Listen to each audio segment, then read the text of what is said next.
आज Doubtnut app download करें। Doubtnut पर अपने सभी गणित, रसायन विज्ञान, भौतिक विज्ञान और जीव विज्ञान के डाउट्स का करो सफाया। बस प्रश्न की फोटो खींचो, एक ही प्रश्न को क्रॉप करो और तुरंत वीडियो सोल्यूशन पाओ। अभी डाउनलोड करें। हेलो दोस्तों, हमारा प्रश्न है विस्पंद बनने की घटना को समझाइए और विस्पंद के लिए सूत्र का निगमन कीजिए। ठीक है, तो देखिए विस्पंद किसे कहते हैं या फिर विस्पंद बनने की घटना क्या होती है। तो कोई ध्वनि स्रोत है, ठीक है, कोई दो ध्वनि स्रोत है जिससे क्या हो रही है, हमें दोनों ध्वनि स्रोत से ध्वनि उत्पन्न हो रही है। ठीक है, और दोनों ध्वनि स्रोत से जो उत्पन्न तरंगे हैं वो क्या है, उनके आयाम क्या है, समान है। ठीक है, मतलब मान लीजिए कि एक ध्वनि स्रोत से उत्पन्न तरंग क्या है, ये हम मान ले रहे हैं।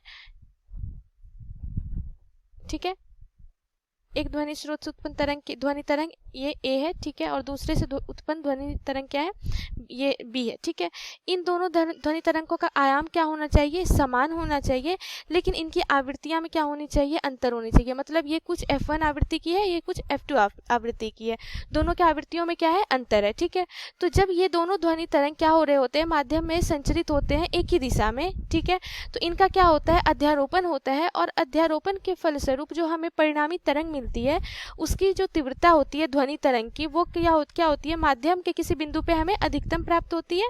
ठीक है, कहीं पे हमें क्या प्राप्त होती है, अधिकतम प्राप्त होती है, और कहीं पे क्या हो जाती है, वो न्यूनतम हो जाती है। ठीक है, तो इस तरह से जो हमें तरंग प्राप्त होता है, परिणामी तरंग, ठीक है, तो तीव्रता ध्वनि के तीव्रताओं में जो ये अंतर पाया जाता है, यही क्या कहलाता है, विस्पंद कहलाता है। ठीक है, विस्पंद क्या बोलते हैं हम, कि दो ध्वनि तरंग, जब समान आयाम के दो ध्वनि तरंग, लेकिन इनकी आवृत्तियों में क्या होना चाहिए, अंतर होना चाहिए, जब एक ही दिशा में संचरित होते हैं तो इनका क्या होता है, आपस में अध्यारोपण होता है, और अध्यारोपण के फलस्वरूप हमें एक परिणामी तरंग मिलती है, जिस परिणामी तरंग में हमें कहीं पे तीव्रता क्या मिलती है, किसी क्षण हमें तीव्रता अधिक मिलती है ध्वनि की, और कहीं पे क्या मिलती है, कम मिलती है।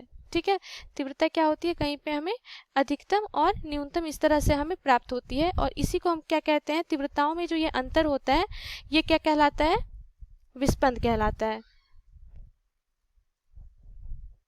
तीव्रताओं में अंतर जो हमें प्राप्त होता है यही क्या कहलाता है, विस्पंद कहलाता है। ठीक है, तो विस्पंद को हम विस्पंद प्रति सेकंड से उसकी मापन करते हैं। इसके लिए सूत्र का निगमन, सूत्र क्या होता है इसके लिए, अगर हमें विस्पंद निकालनी है, ठीक है, दो तरंग दिए गए हैं और इनके बीच में बताना है कि प्रति सेकंड विस्पंद कितना उत्पन्न होगा, तो उन दोनों की जो आवृत्ति होती है उनके अंतर के बराबर विस्पंद उत्पन्न होता है। मतलब अगर हमें विस्पंद प्रति सेकंड निकालना है, विस्पंद प्रति सेकंड, तो ये क्या हो जाएगा, F1 माइनस F2 के बराबर।